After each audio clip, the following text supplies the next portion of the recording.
বন্ধুরা, আজ আমরা জানব এক মহামূল্যবান রাত সম্পর্কে, যার গুরুত্ব অনেকেই জানে না বা জেনেও অবহেলা করে। এটা হলো শবে বরাত, এক রহমতের রাত, যে রাতে আল্লাহ তাআলা তার বান্দাদের জন্য অসীম দয়া ও ক্ষমার দরজা খুলে দেন। কিন্তু আফসোস, অনেকেই এই রাতে ইবাদত করার পরিবর্তে অন্য কাজে মগ্ন থাকে। চলুন বিস্তারিত জানি।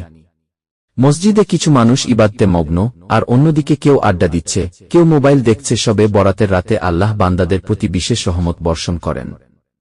হাদিসে আছে, এই রাতে আল্লাহ অসংখ্য বান্দাকে ক্ষমা করেন।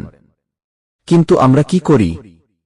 কিছু মানুষ মসজিদে আল্লাহর কাছে কাঁদছে, আর কিছু মানুষ বন্ধুদের সাথে গল্পে মত্ত, কেউ সোশ্যাল মিডিয়ায় সময় কাটাচ্ছে, আবার কেউ অপচয় করছে এই মহামূল্যবান মুহূর্তগুলো। কেউ মসজিদে দোয়া করছে, অন্যদিকে কিছু তরুণ রাস্তায় ঘুরে বেড়াচ্ছে, আতশবাজি করছে। এই পবিত্র রাতকে অনেকেই হেলা করে।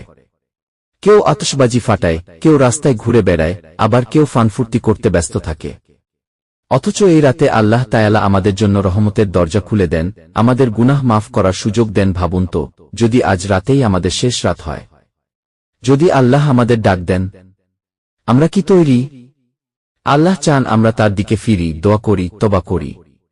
কিন্তু আমরা কি করব?